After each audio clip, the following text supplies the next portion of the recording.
Every morning, hi! Today is May 13. So every morning when I wake up, even late or early, yeah, ang inuuna ko ay magpakulo ng hot water. Ito, ayan, magpakulo tayo ng hot water dahil everyday routine ko na ang uminom ng warm water with a lemon for my diet or pangpahaba ng buhay na rin.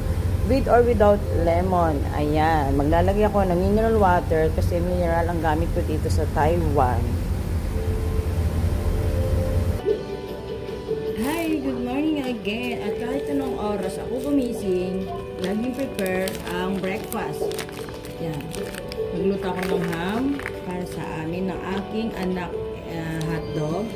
And then that is scrambled egg with the tomato. Yan. That's our breakfast and lunch. So, brunch na yan. Ito ang everyday routine ko bilang nanay ng aking anak. Bilang isang ina. Lagi kami nag-prepare.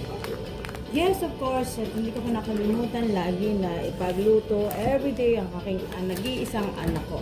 So, see you later again.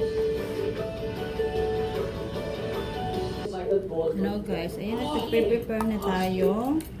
Ham, scrambled egg, hot dog, and then danggit. This is our brunch. Every morning, kahit anong oras ako magising, magluluto ako ng pang-brunch na lang. Kasi magkasama na po ang tanghali, ang umagahan at tanghalian pa na.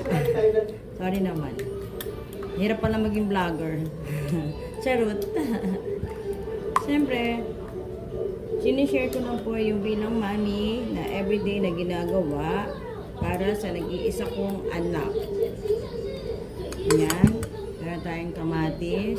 Meron tayong ham. Ayan. So, diba? Sarap. Yummy. Then meron tayong hotdog. Malambot ko na. And then meron tayong danggit. So, see you later. Hi, ito na po ang aking hotdog and ham. And then, dito naman ang egg, scrambled egg with tomato.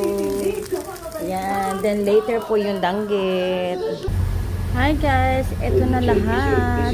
Ang naluto ko with sinangag. Dahil medyo maklawdy ngayon at maulan.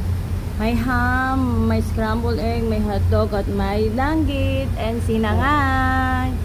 Yan. That's a Filipino food. Here, signing.